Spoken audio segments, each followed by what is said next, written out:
Thank you. And so now we are at the point of the meeting for public to be heard. So this is a time of the meeting where if anybody has something that they'd like to discuss with us that is not on the agenda, now is a great time for that. I see one hand in the audience.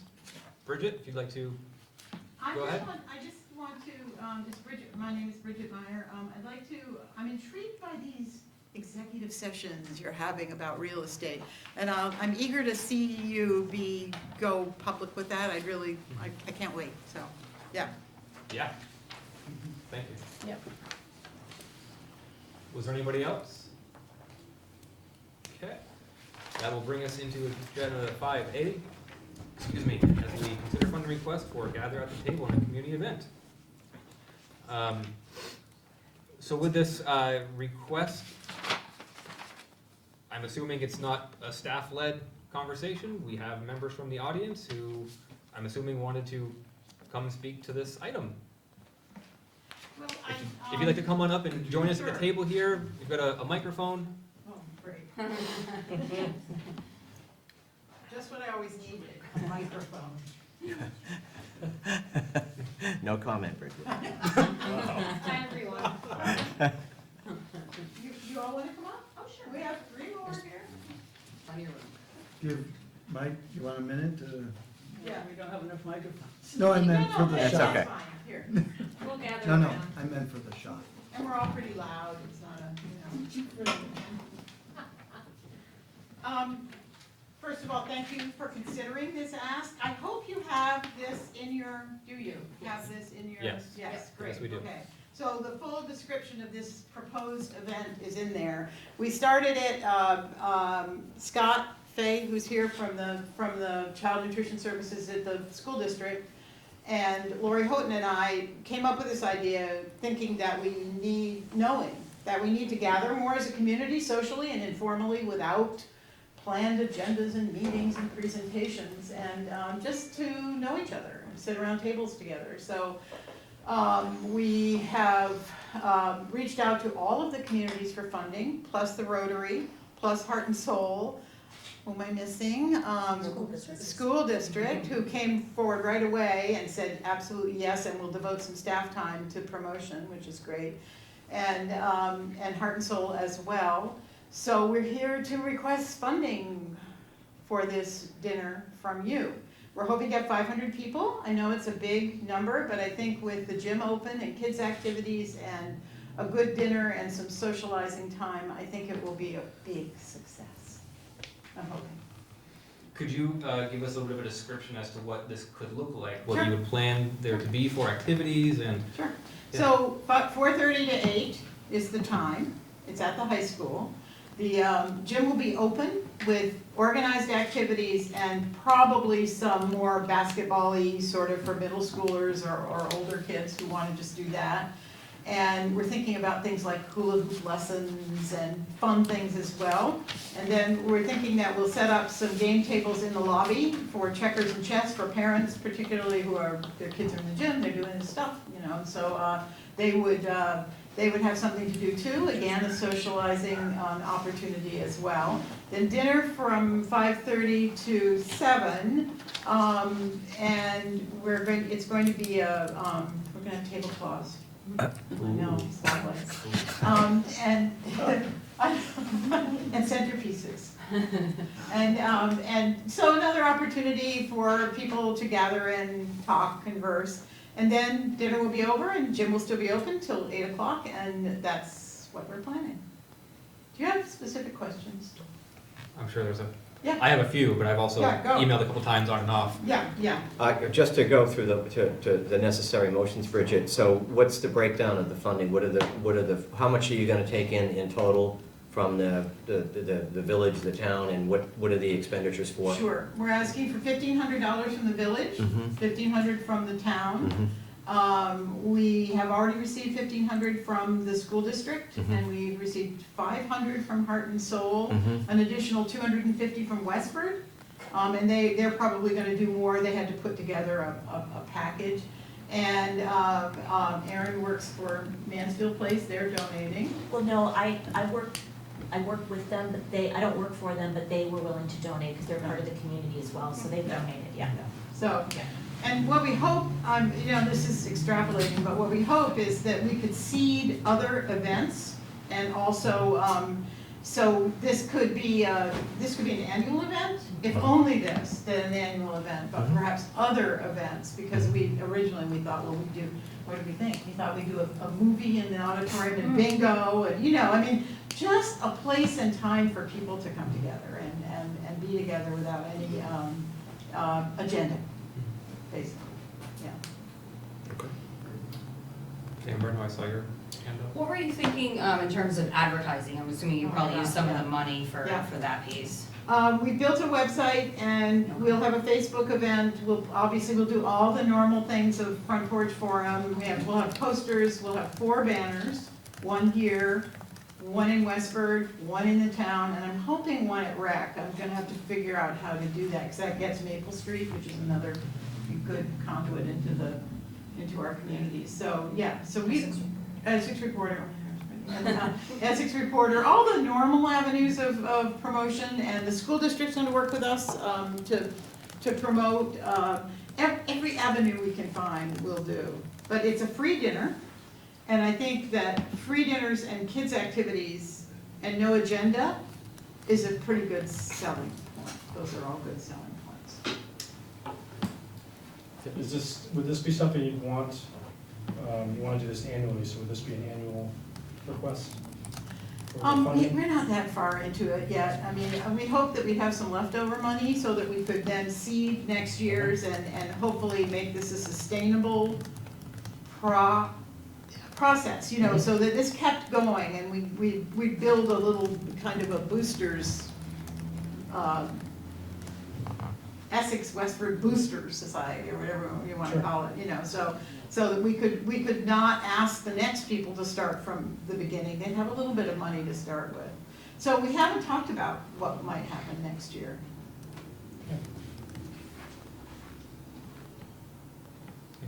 One of the things I wanted to note in the request is that how the desire to bring people together, especially with the closure of the farmers market and with Steam Fest, some of the things that stand out to me in terms of differences between the two, Steam Fest and farmers market, were about certainly bringing people together, while in addition getting people into like the downtown Five Corners area. What would you see this doing to potentially help with that in terms of trying to attract people to come into the village center? This particular event, the dinner? Either the dinner or what this may start. Oh, I see what you're saying. It's gonna showcase the high school and the programs. Yeah, it will, and I should say too, and I didn't bring this up, but it was one of my primary goals, was to bring the non-school and school community together as well. I feel like if you don't have kids in the school, you're somehow separate. You don't know what's going on there. I grew up in a town where everybody went to everything. They went to all the debates, they went to all the plays, they went to everything. And here, I haven't been to any of those things since my kids were out of school. So I think that we just need to make that happen a little bit more. So that was another one of my goals. And I don't know what it would do, Andrew, to bring people into the downtown. If the downtown businesses wanted to do something on that day, then we would definitely collaborate with them, but I don't know that they would. We had trouble with that, frankly, with the block party, so I'm just saying. Yeah. And one of the things that I thought was really intriguing about it when I first learned about it was the multi-generational facet of this event, which is it's gonna be showcasing the school, but here we are really hoping that we're gonna have a lot of kids there. And then honestly, we're hoping that a lot of seniors will come as well, because it is truly open to everyone, so. Would you mind stating the name of your office? Oh, I'm sorry, Erin Knox. Thank you, Erin. That's a follow-up Go ahead. question. So you're talking about showcasing the school a couple times. Is there gonna be kind of a program around what the EWSD offers, or is this strictly just kind of get everybody together and have dinner? I think the first year it would be get everybody together and have dinner, and then develop, it's hard to get, it's hard sometimes to have students then, or staff to come and volunteer on a Saturday evening is really difficult. But my hope was that we would be showcasing some of the programs that were offered at the high school, the child care program, the tech center programs, and they will be helping with some of the preparation, but But I don't know this year. This year, it's kind of a seated, not completely seated, Sure. we're planning, but much could come of this. Much could be developed from this. This is the beginning. With the child activities, I see that it's gonna be supervised. Who is it to be supervising them, or supervising activities? We're gonna have some supervisors in the gym, but hopefully, we're hoping for people, high school students from maybe National Honor Society, maybe Red Cross, maybe social justice, wellness, will come and volunteer, but there will be adult supervisors in there. It may be, I haven't talked to Brad, but he's here, and it may be JRP and EPR, and Westwood has a rec department as well, so we could bring them in too. We've had, I'm Cindy Dowman, we've had Essex Westford school employees have volunteered. Yes. So we have people that work in the school and volunteer, and to be mingle with the community. I think it's a great thing. Just to move it along a little bit, I'd say I'm in favor of it. I think we've talked a couple of times, most recently at the budget day, about trying to come up with some kind of more formal process to support organizations, and I don't think we necessarily need to wait on this ask for that to develop.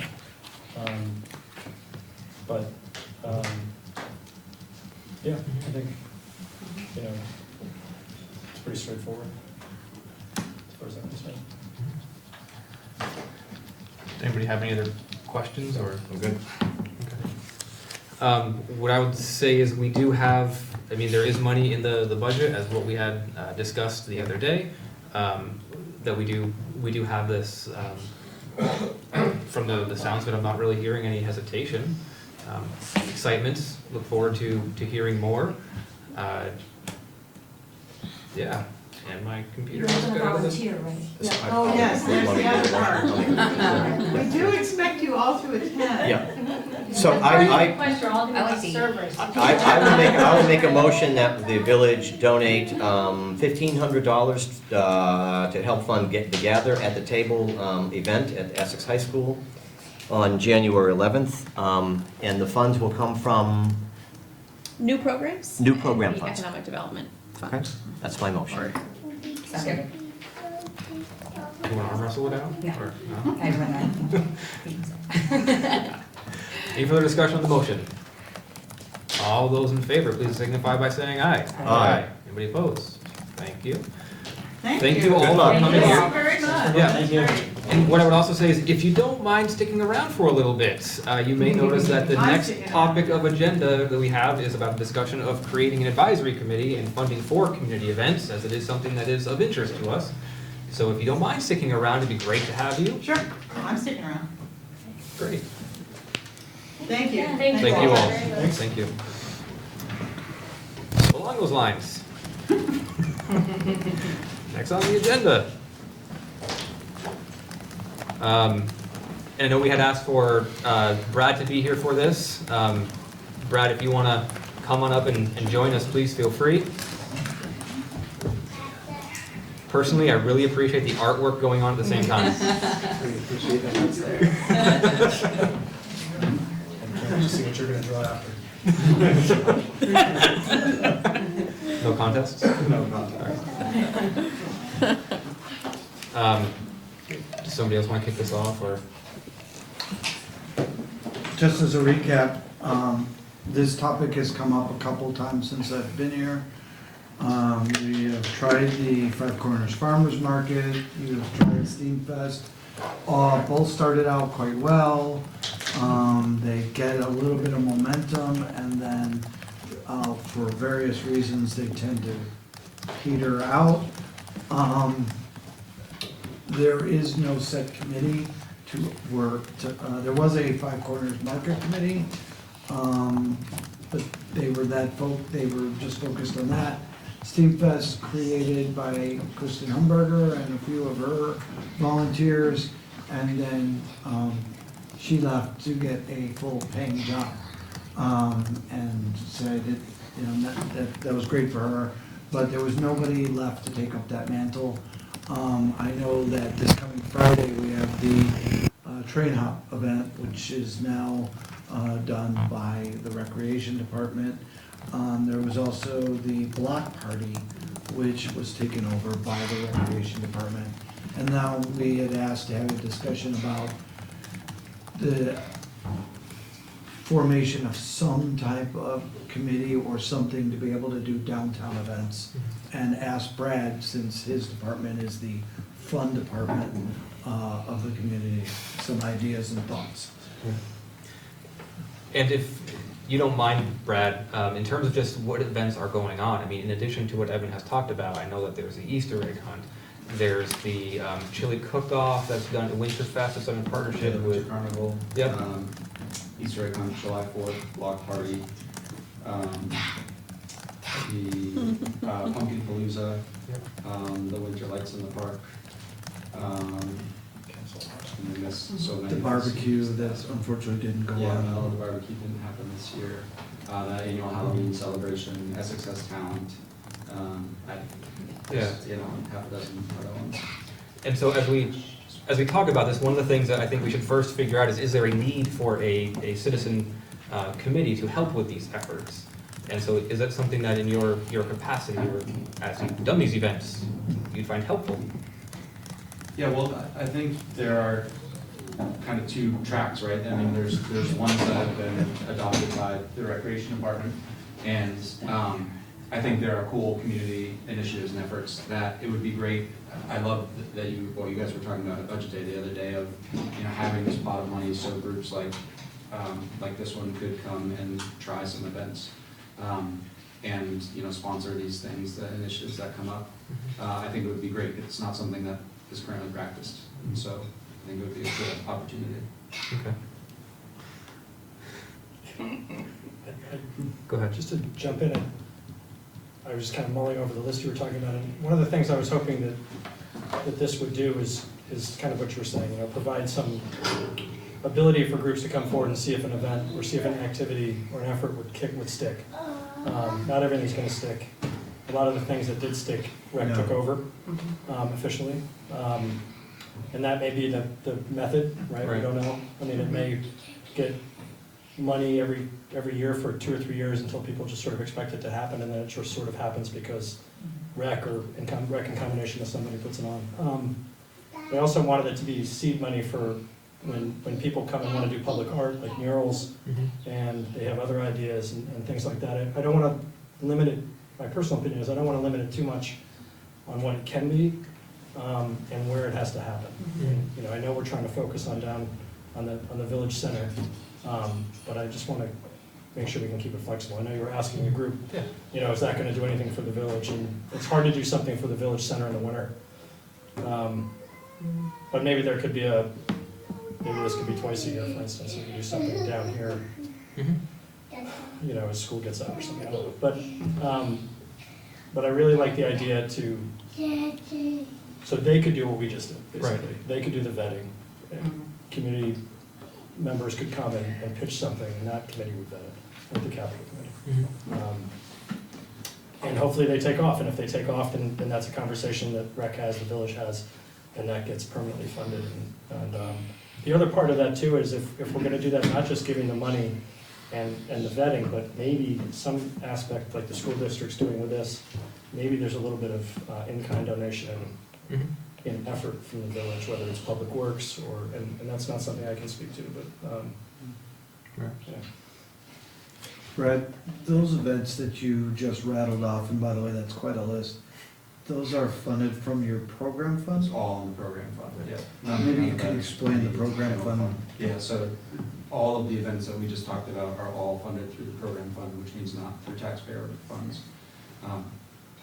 So, you know, we were talking kind of last week, George, a little bit about that budget, and I didn't have a great answer at one point. You know, things like the pool sometimes and other programs do generate net revenue. Yeah. And what that revenue is then supporting is fireworks and winter carnivals and egg hunts and pumpkin palooza and those kinds of things.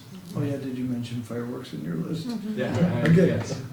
So the program fund is, so everybody who goes to the pool, small piece of the pool, revenues go to program fund, soccer, base, you know, all your programs, they make maybe just a little bit of money, and then we put it back into that. You also have personnel that either all or in part are paid out of the program fund. That's how we do recreation. Just wanna, and Yeah. so. Yeah, 11 and a half full-time people are paid out of I think that the thing about this is that, you know, and I think all the rec programs are fantastic.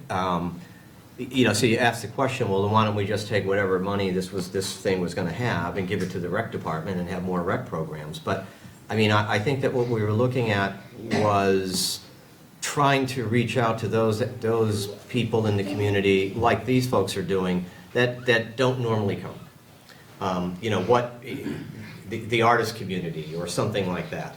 And I don't have an answer for this, but, you know, focus exclusively for a senior event or some population that doesn't normally come and feel that they're, for one reason or another, engaged or willing to engage in fireworks or the stuff that happens at the recreation department. That's the only thing I would say, is that we're trying to keep this a little bit separate. Otherwise, it would just say, since you do such a great job with figuring this stuff out, we just give you the extra money and you just create some more rec And programs. I'm not interested at all. I think this is a really great concept. Right.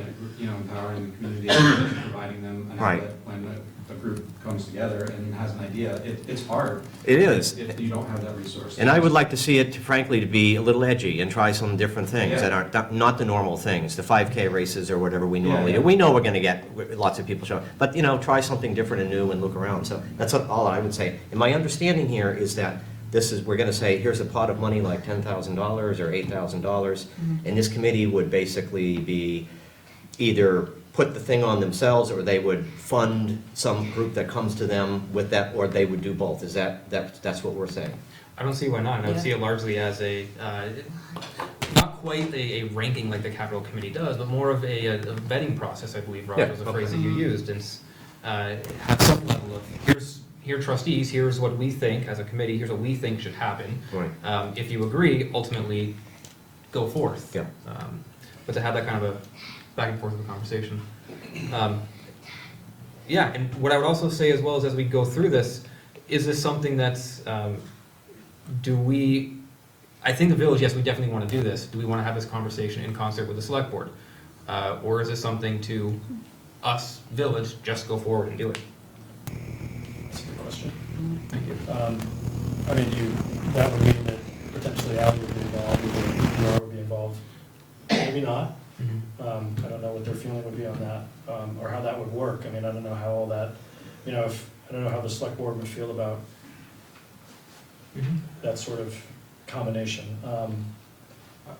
You know, I just don't know. I heard you all talk about the economic development component as being important to you. Right. And I appreciated your comments earlier, though, that limiting it to just things that happen in the downtown core can be pretty challenging to host events in the downtown core, even if It's it's an intersection. Yeah. So maybe the balance is that it stays village-oriented and funded, but has flexibility to be anywhere in the village, I guess, was kind of what I was thinking. Right, and there's nothing preventing the select board from doing exactly the same thing. Yeah. And those two committees, if they did exactly the same thing that we're doing, those two committees could collaborate and put something jointly on together, right? Agreed. I think he's been agreeing. Yeah, okay. The only other thing I'd say is I'd almost want it to be, you know, kind of, and I trust that you would do this, you know, keep an eye on who's coming forward, and really encourage different populations and different groups. You know, if we're not seeing elements of our community we know exist, then we need to be more proactive about going and reaching out to them and saying, you know, you've got maybe it's a major celebration coming up, would you be interested in doing that in conjunction with us, so that we could, you know, that's sort of how I envision this too. You know, Sure. we need to be engaging portions of our population that we just don't hear from. So if the board is good, I see Bridget has a, All I want to say is, I think when you, and I don't know if this is I don't know if this is accepted practice or not, but when you do give money to an organization like you just did to us, it seems to me it might be a really good idea to ask the group or a designate from the group to come back and talk about how that went. Report back either in writing or by their presence. What happened, and how did it go, and how can you make it better, and those kinds of things. Because you need to know how spending your money, you know, how did that work in this community? Because the big question is, isn't it, what makes a connected community? Right. How do you build on what you already have? How do you build on what rec does? How do you build on what the community is interested in? And then how do you widen the circle and get more people involved? And I think asking people to report back with who were the people served, what happened, was it, you know, in your opinion, was it a success, and how could it be better? Ask simple questions like that. Sounds great. Yeah, and I would also just echo that with, yes, we do care about, of course, the downtown development, the economic development. At the same time, there was a very interesting article, I want to say it was 7 days, or VT paper about social isolation. I think the timing of that was very intriguing for what we're talking about here. And while that article focused on the senior population, it's not, isolation knows no boundary for age. So it certainly is something that we as a community could then put some effort towards try to again help engage the community, try to help make sure that people know their neighbors, know that there is somebody who does care about them, and that this isn't just a place that people work, put their heads down at night. Excellent.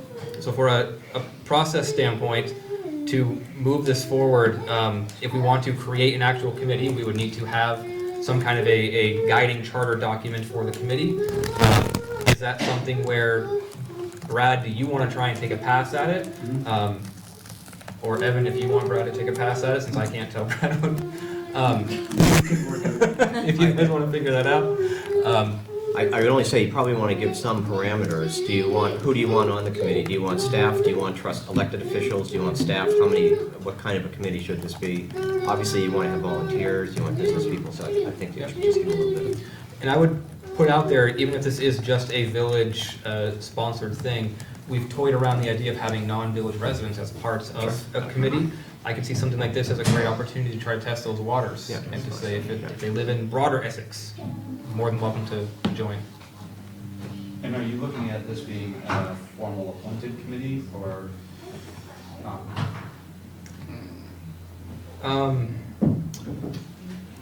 Could I recommend that you might want to have it be like the other, it would be a formal appointed committee, like the tree committee or the bike walk committee, and people could be appointed for terms, but with an understanding that if they have to leave, it's okay. It could be kind of rolling membership, depending on interests too. Would they have to, if they agree on donating money to a community, would they have to have a quorum? Or would we have to approve that? I think they would make recommendations. Yeah, I don't think they can. they'd have to come through Right. us. Right. I'm just trying to figure out the process. Yeah. I think that's what WAC did, right? Yeah, they made recommendations. Yeah, Right. they'd have to, all the committees have to come through Yeah. us before Yeah. they can spend the money. And if we have say a 5-member committee, but 15 people show up for a meeting, great. Do a collaborative process. You know. Yeah. I would say this is a much more loose process. Yeah. I don't like to volunteer one of us, but I'm wondering if it's, not volunteering a person, but you might want to think a lot about having one of the trustees. We'll see who steps forward, but.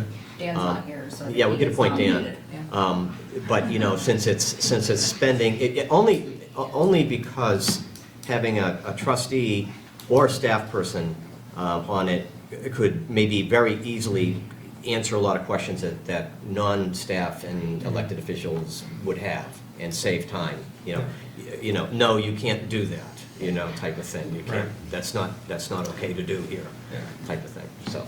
Well, I jokingly, after I was jokingly recommended as somebody, I jokingly then recommended Raj, and I don't know if I understood this facial cue properly, but if Raj, are you interested? I'm by understanding chance? right Now now. I'm scared. Yeah, Yeah, there you go. if you need somebody, I do it. If it needs to be somebody from the trustees. Sounds like George is saying yes. It needs to be somebody. I think, no, I'm saying yes, that's a good thing that you're gonna do it. Well, I think honestly it is a good idea to have a trustee on the committee to help provide some continuity, to help get it started. You've heard this conversation. and can then come back to us with other things that might, we might not be considering. I see great value in it. Your background in the rec advisory committee will also be helpful. Well, like what? It was not rec. You want a rec? Rec merger. Rec merger. It's close enough. I'm trying to forget that. Okay, sorry about that. Does anybody have anything else? Do you, Timeline? tomorrow? Something like. We'll meet again next Tuesday? 8 o'clock? Do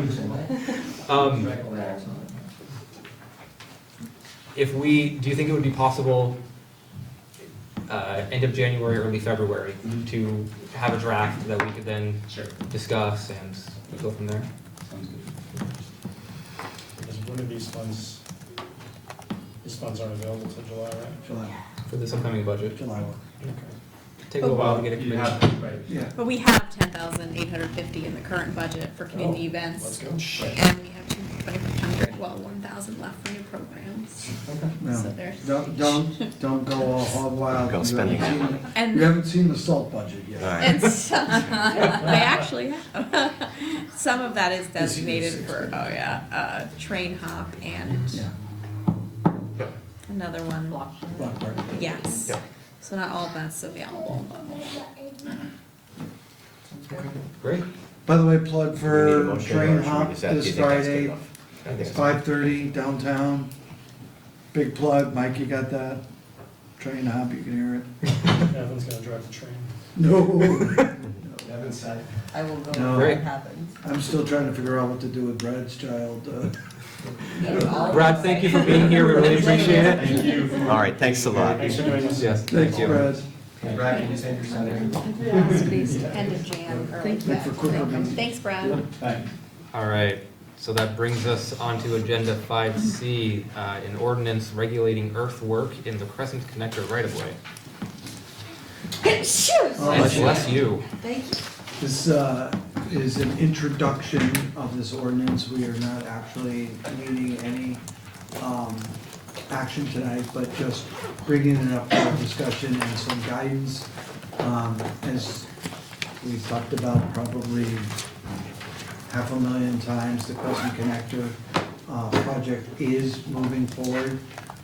The railroad has put out a proposal for their own railroad work, which is part of our overall plan. And because the Crescent Connector is adjacent to the railroad right-of-way, we are looking at having a new ordinance about needing special permission to work adjacent to the right-of-way. So in your packet is some language, and so, again, not looking for adoption, but maybe some commentary or some thoughts on this. And we would be back probably 2 to 4 weeks, maybe somewhere in there. Can you give us a little bit as to why this is necessary? I would like Robin to come up and do that. Come on down. Uninformed us, please. That's okay. Thank you. That one. I mean, I could do it, but he was waiting so patiently. Yes. At least I didn't go home this time.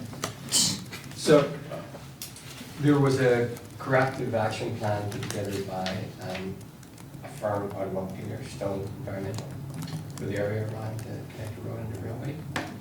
So the idea of this ordinance is that we need to know where people are going to be digging, why they're digging. The soil are referred to as urban soils. So they're not pristine agricultural soils, even though the state map says they are. So this is just a way for us to control what's happening if somebody wants to put in ductwork or anything asleep underneath the new road or the railway tracks. The railway do own part of the property, we own part of the property, now they sold it to us. And it's just the control you need, you know, in an active railway. So the intention of this, or the necessity for this, is because the digging may occur on railroad-owned property? Or, yes, or any property in relation to the railroad or the connector road right away, which used to be railroad property for the Mhm. most part along the section where we cross going up to Maple Street. And it's just to make sure that people understand the corrective action plan when they're doing it and they undertake what's required for the corrective action plan. This is an almost complete document. It's with the Department of Environmental Conservation at the minute, just to get their blessing. So have any other communities adopted a similar ordinance? I'm thinking like Middlebury and the gigantic construction project that's happening Yes. there right around Yes, us. they would have to do that too, because it's right along the railroad tracks. But has anybody done this yet? Yes. And has it, okay, so they have already done it? Yes, but nobody's been working there other than the municipalities, and this hasn't been triggered. Okay. It's built in Essex, right? And, as I'm also remembering, was this also something that V-Trans Yes, has recommended that we do? Because required. Or, don't know about recommended. That pretty much nails it down, man. Yeah. The other R. This really came out of a study that the village did, could be 8 or 10 years ago now. Yeah. It was a village center-wide study done by Snow Environment. Okay. So go ahead, sorry. So, just as an example, every once in a while, say a property owner adjacent to our road has their sewer lateral, and it connects into our road, and they have a blockage, and they go in there 90 times out of 100. It's not in the railroad right away. They dig. Their soils are our soils. There's nothing contaminated, and nothing in you. But you have to take those soils out.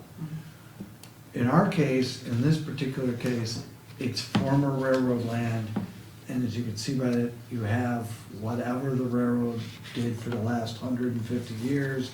There's carbons, there's greases, there's other things that could have been, and so we want to make sure that when people work in and around the site, they get the proper permitting. And then if they don't, we have this ordinance to be able to say, you didn't follow this ordinance, now you are responsible. And we should say it's considered urban soils. It doesn't have to be taken away to some special place. It can be spread out at CVE, it can be spread on any village owned property. It's just, as I said, belt and braces, it's just to be extra safe. So, let me understand that. Personal protective gear to a very high level, but it can still be spread Yes, on public ground. yes. How does that fit? Well, as I said, it's belt and braces. We've already talked to CVE about some of the cut and fill we'll need for the road going to their property. It's the moving of it, it's not the walking of it. Probably disrupting it, you're probably releasing some of the stuff that's bound up in the soil by your digging and releasing it. So the concept would be at that particular moment, you'd be more exposed to it than what you laid it down. Right. Because it sounds like it has to be capped. Well, we're going to cap it once we finish the work. So if it was spread, it sounds like it has to be capped, right? Right. It's some impervious surface. Mm-hmm. All right. It just sounded at odds. I understand.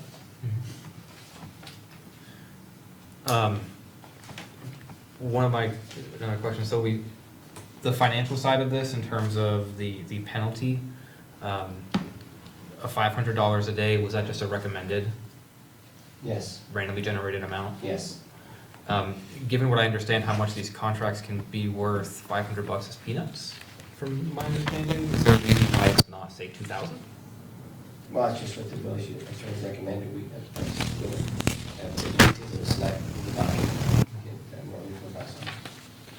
If we wanted to actually be something that might deter somebody from doing bad behavior, I would say go higher than 500 personally.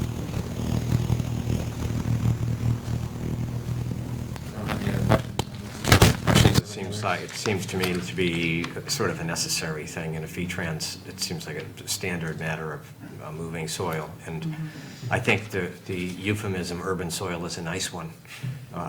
Polycyclic aromatic hydrocarbons, I'm sure there are lots of those in there, and arsenic and other things. You know what those are, right, Robin? You know what those are? You know what aromatic means, right? It's got double bonds. Yeah. Okay, so we're all set. It's basically stuff from the coke.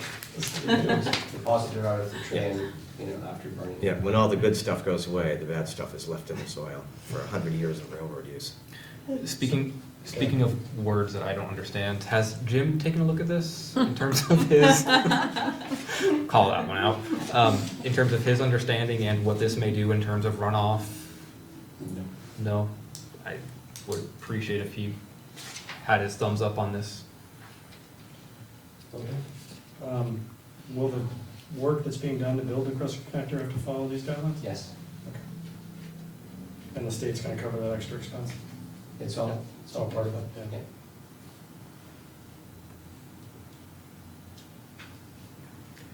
All right, I'm so it would be great if some of the things that were outstanding could get answered, come back once Claudine has Yeah. had her magic We and also Jim has had wanna, his. we also wanna wait to hear the Department of Environmental. conservation. In the meantime, if trustees, if there's any other questions, send them to Evan and he can distribute as he's fit. Awesome. Anything else? All right, Robin, thank you so Thanks, much. Robin. James, thank you. And now an update on the Densmore street closure. Well, you have in your packet a quick and dirty. So Densmore, the sidewalk did wash out again. We have had staff out there, plus Hamilton Engineering, who's the village's engineer, and the town engineering department got together to talk about the process for dealing with Densmore in this current condition, and then getting ready to apply for FEMA and the state grant for an impaired waterway. So, just to let you know, our general thing is we did have the state out here. They were appreciative that they were called to the site, and they said, oh yeah, you have a problem. Yes, you should go in there and make sure that you, because one of the things they want us to do is get our rocks and our subsoil that we had underneath the sidewalk out of their stream. So that's one of the things that we will be needing to do. So the general gist is, you have to think about it, so the uphill side is where the medical office is, that would be the uphill side. The downhill side is where the apartments and condo is. So the downhill side, downstream side is the one that washed out. And it took the sidewalk with it. We are not currently aware, because we can't see it, what, if anything, it did underneath the road. What we are seeing, though, is the upstream side seems to be stable and did not get washed out. I'll get back to that in a minute. So we've closed the sidewalk on the downstream side in that area. We have closed the road in that area. The general gist is we're gonna remove some trees and some stuff along the stream bank so that we can get a piece of equipment or pieces of equipment in there. And one, we are going to take our gravel out of the stream bed because it wasn't there originally, and it's not natural to the stream. We are also going to, one of the culverts, which is closest to the apartment driveway, is not taking much flow. So that's telling us it is impaired. What we're gonna do is pull back that pipe as far back as we can get it to see if that's where the impairment is. The other pipe, which is closer to the main street side, that is taking flow. But it's a stream and it's taking a whole lot of flow. It needs both of them to be working. So that's the first phase. We are going to close Densmore down only at the creek to one lane. Otherwise, it'll be open. We're gonna put 2 stop signs, so it's gonna be 1 car at a time to get through that little bottleneck. The the apartments will be open, their driveway will be open, the doctor's office will be open. It's just that one section's gonna be 1 lane until such time as one, we get done with this, make sure it's stable. And two, we're currently applying for FEMA funding, because this is part and parcel of the storm of Halloween. If they declare that storm a FEMA event, the village will be eligible for 90% funding for this repair. If not, we also are putting in for I'll get it wrong, but it's probably a 404. It's a section 404, which you're all familiar with. It's basically, it's an impaired stream section of the state code. And so we're looking to try to get funding for that. And so unfortunately, it's also happened right at the beginning of winter. We're gonna have to get it from some place like Massachusetts or New Hampshire, closest to where the erosion occurred, closed. Also, we're not quite sure about that edge of the roadway, and so we don't want any trucks on it, so that's why we're doing it. And then we're trying to see where the grant funding is, to be able to hit this in the spring. So when you talk about that closing off that portion of Densmore to one lane, is it truly safe enough? You mentioned how it's not for trucks. Right. We're not able currently to see any erosion from that side. So we're okay for right now. If we start seeing erosion, we're gonna have to change our plan to not allow traffic, which is not what we wanna do. Yeah.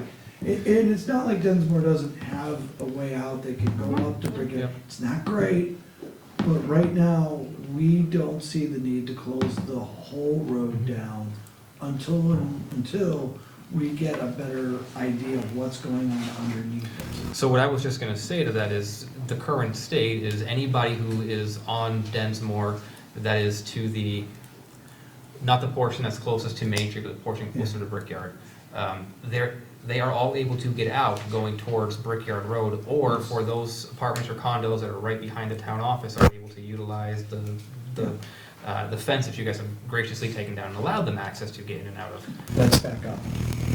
Right. For the pediatrician and the doctor's office that's there, they are all able to get in and out from the other entrance to that Correct. complex. So everybody has egress, ingress to and from. So even now, is there really a need to open up one lane? Just in the case that it isn't fully stabilized, given the fact that we are in early winter? And that we expect there to be more freeze thaws, we expect there to be more snow? I'm just putting it out Clearly, there. you know, from our perspective, it probably would be best to close the street, but it is gonna be a disruption. It is going to cause traffic, it's potentially gonna cause traffic flow problems. Especially on the road I live on, which I understand Yes. exactly what I'm saying. So, but I would say that, I would like to leave that open. Let me say that, I'd like to leave that as an option to close it. If after we pull some of that culvert back, we see any erosion that makes us nervous, we will probably close it, but we don't wanna do it right now if we don't have to. And so then what types of measures would be put in place to make sure that if a truck shouldn't be on there, that whatever a heavy truck is, doesn't ever go onto that side of the road? That's a good question. We can try to put up some weight limit signs right in there. My concern would be trash vehicles from the the trash haulers. And then we can talk to the fire departments about their vehicles and how they would respond to that area. They would, Do they have emergency access through that fence? That's just I don't know what it is. that's been a temporary, anytime we've been working in the area where our equipment is blocking their only access Yeah. to Densmore, we have allowed them to do that. It is now currently closed. We didn't close it then, but, Okay. it is not a good long-term solution, them driving through a parking lot to get to their building. Right. I And was by the way, just- they also had, they also could have taken a right out on Densmore going around. Right, right. But for other things, maybe long-term, we can also talk with the property owners if they want a pedestrian gate. It is quite it's depending on how you look at it, it shortens a walk to downtown, Yep. from there, but, we've seen quite a bit of walking, going on through there too. I'm just wondering if in the interim, that fence could be open for the fire department if they had to access, to get to particularly that building right there. They might, but Yeah. more than likely, they would be they'd be a little concerned about their trucks in mud, Yeah. because it is already sinking. It was never meant to take Progress. Right. that type of wear and tear. Gotcha. There's no sub-base there whatsoever. Right. And then, so the funding for this interim work, is this just on the village, normal funding? We're documenting, it'll be part of our grant application. And then, what type of communication, my last question, what level of communication is happening with those residents on Densmore? We have had communication with their association president. Tomorrow morning, I'm gonna be talking with staff about how we're gonna get the word out for this plan. That would be great, yeah, anytime that there are any piece of information, even if it's been a couple weeks, nothing's changed. Yeah. It But would be great to send it to them. we are gearing up, if you haven't been out there, we have some those brick Yep. things that block things off, and they're gonna start seeing some equipment over there. One other thing we are gonna do, we did talk to the stream person, there's some materials that are right behind the educational center sign at the high school. There's some debris in the creek. We've talked to Jim Jutras and others. I think as part of this work, we're going to try to remove that obstruction. The state said, yeah, that'd be okay with us. Try not to do too much over there. And so, but there's a piece of tree and there's some debris in the creek. And while water is going under it right now, if it gets frozen, we're a little concerned that it may or may not be able to do that for the entire winter. So Ricky's crew is going to remove it, which may require us to remove most of the trees along that bank are not high-value trees, they're pretty much scrub. But we don't want to take out too much because they also stabilize the stream bank. So we only take out what we need to be able to get into the creek and pull it out. Anybody have any other questions? What's your expected timeline to learn thumbs up or thumbs down from FEMA? Do you have a sense? No, I don't. Okay. It's been 6 weeks since. The follow-up I'm trying to make is that you have some other discretionary funds and the winter progresses and we don't hear from FEMA, obviously you're gonna keep this in mind Yeah. because you don't wanna get into the new year and you don't have the money and you, oh gee, we had only saved the 50,000 we did for this thing, so that's all, I just wanna caution I think, that caution. yeah, we're gonna, in the next 4 to 6 weeks, we're Okay. gonna have a better idea of what we need to do. Okay. And at the end of the day, just something that I appreciated you reminded me of, that everybody on that road already can get in and out of where they live, they can get in and out of where they need to go. This isn't, I think, is it Shunpike Road at the border of Williston and South Burlington? This doesn't see that level of traffic. That's that road that's closed? Yeah, It's horrible. right, so it's not ideal by any stretch of the imagination, but it certainly could be a lot worse. Yeah, just appreciate that you guys are keeping the pedestrian thing in mind.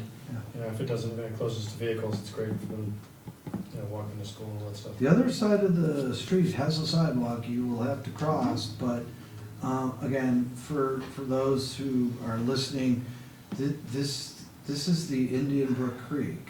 For anybody who may know, Indian Brook is way up in the town, it has a reservoir. The reservoir keeps the town from flooding and the village from flooding. It all comes downhill, and it comes down with a lot of force. It comes right through that section.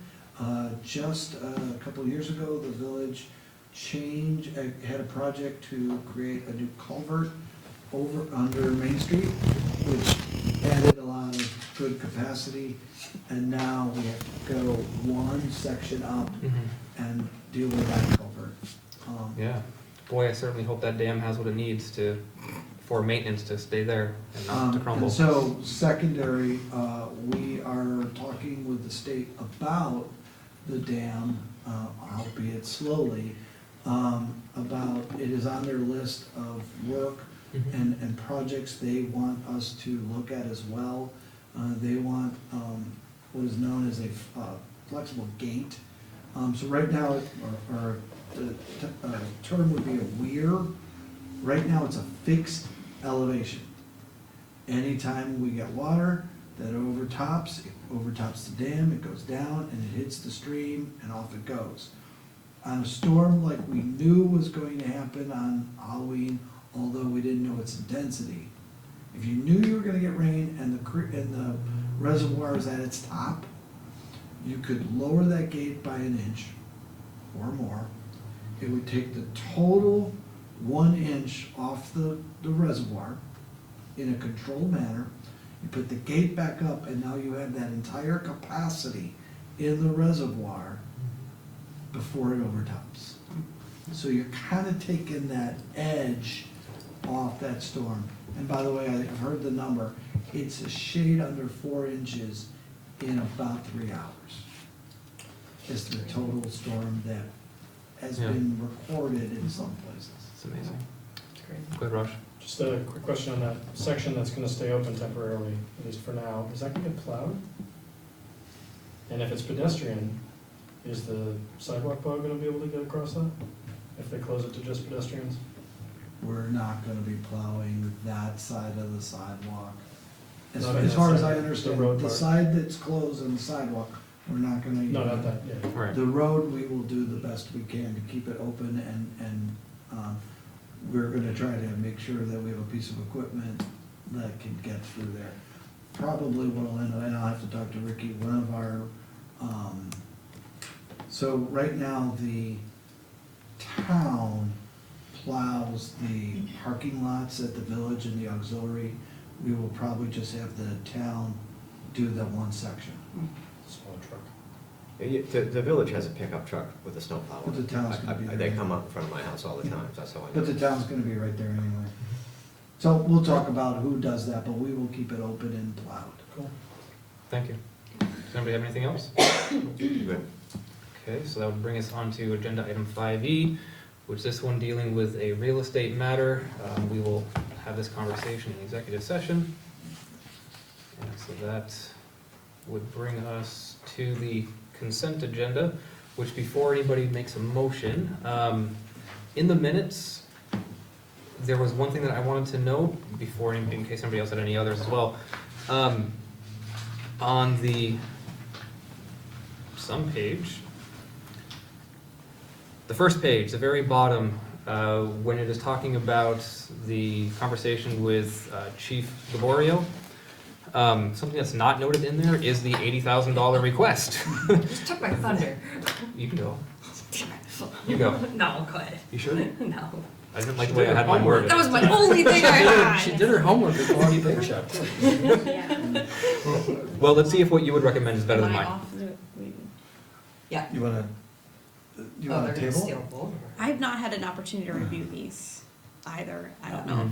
So you want us to table it? I would Like- appreciate having an opportunity to Yeah. go through them. Okay. If you would, That's fine. yes, if you would like an opportunity to review them, I and some would. other numbers. I expect that I could do that Yeah. end of the week, end of the day Friday after I get the town budget out. So yes, we could And hold so- off on approving of these minutes I would until appreciate a future meeting. Was there anything else you noticed? Not that I Well- noticed. Well, so the $80,000 for the, Not the scuba, but Compressor. The compressor for the. The The non-use compressor. scuba, okay. SCBA. That's, okay. So We would then be approving the consent agenda, if somebody wanted to make a motion to approve the consent agenda with the exception of the minutes. So moved. Is there any further discussion on the motion? All those in favor signify by saying aye. Aye. Any opposed? Thank you. Bringing it into the reading file, and I want to just quickly point out, while there is a whole bunch of good information in here, I wanted to also call out the email from the VLCT staff regarding the cannabis resolution. This is something that is likely going to come to us in a future meeting, but either individually or with the town. Not too sure how that part's going to work out, but something that we certainly need to be aware of. So please make sure that that's in the forefront of your mind. And any board members have any other comments? I do. I have a comment, and I want to follow up, and I want to make clear, I'm not trying to get into a discussion about staffing, but this is in regard to Wendy Huskos, the library director's comments that people from the village are coming into the village office and winding up, not being able to do whatever business they came here to do, and winding up at the library. I understand vacations, staffing, and so forth impact this, but I would like to have a broader discussion about it, because we just gave $1,500 for a community and to build a sense of community, and we're going to invest money to build a sense of community, and there's nothing that we do that fosters and helps anchor a sense of the community than keeping this office open and having a place where people who are being taxed by the Village of Essex Junction and who are aware that they live in the Village of Essex Junction come seeking information or to pay a bill or to have some business with the Village of Essex Junction, and the office isn't open. So I think we all can agree that that's not a good thing, a good way for us to proceed. I understand entirely, we've had vacations and sick, people out sick and so forth, but I think we need to maybe take a higher elevation look at it and say, what happens when we anticipate those things happening, those things coming at us? This is really important to make sure that the people who live here, who are among the highest taxed people in population in the state of Vermont, have an actual village office to come to. I know that we are thinking that we're in a period of transition, but I don't anticipate that we're going to be shutting this office down, and as long as it's open as a government municipal facility, it needs to be staffed like one. So I'd like to, I'm not trying to resolve it right now, but I would like to have a discussion about it at some upcoming time. Would that be okay? I've also heard from a couple of people on it and agree. Yeah. The higher level conversation is to. So could we possibly have that on, just looking at the upcoming agenda, or the upcoming, meeting schedule, January 28th? I just know immediate urgency, that's fine with me, sure. Yeah, I'm just thinking to not have it be one that's piggybacked by a joint meeting, Yep. because that kind of limits Yes. our ability to just, Yep. to have a full Yep. debate, so the 28th would really be the next time then. Great. Any other board members have any other comments? Go ahead. We were gonna discuss the meeting next Tuesday, and I think we talked briefly about having that discussion tonight and how next week was going to go. Going from a 3 o'clock meeting to a 6:30 trustees meeting to a 7 o'clock joint meeting. I personally am not planning on staying for the trustee meeting and the other meeting, because I already know that I'm gonna be taxed after an entire day, and I feel a little bit like it's asking a lot from us to do that, and it's also asking a lot for staff. I agree. To stay till what we expect to be almost, could be a 9 to 10 o'clock meeting. So I would ask that we consider not having those two, because we probably don't need a trustee meeting, given that we're having one right now, because we have trustee business to do that whole entire period of time, and then just tabling, having the next joint meeting, whenever that is, unless there's some pressing need to have it. I don't know what's coming up on the joint meeting agenda, unless the governance subcommittee has something to be presenting. There is, but it's nothing that can't wait another week or two. I know it's a busy time of year, and I agree, and I'd rather have the the finding component. Mhm. And that's kind of critical. Yeah. I mean, I'm not trying to deprioritize other things, I know everything we're doing, but, you know, that's, the timing of that is essential, and, so, yeah, the governance subcommittee, I think we have things that, yeah, sure, but it could wait, another week or two, that's fine. So, Other thing, go ahead, Raj. no, sorry, go ahead. I was Next interrupting. meeting. I was just gonna ask, are there other things coming up that would be on the agenda for next Tuesday?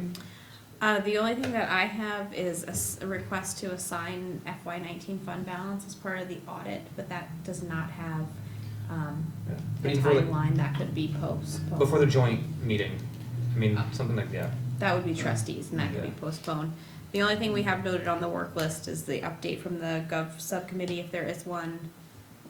It can wait, I mean, really, I think if it's, you know, considering the timing of the year and the staff is gonna be at this all day long, so, yeah, I think, the governance subcommittee stuff can easily wait a couple of weeks.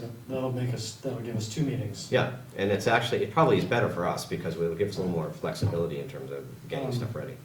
That leaves us the 23rd or the 30th. We're not gonna meet New Year's Eve and we're not gonna meet Christmas Eve, I'm assuming. So. No, that's- so the schedule as of now, the multicolored Yeah. thing at the end of our packet, we go from January 17th until January 14th. Thank you.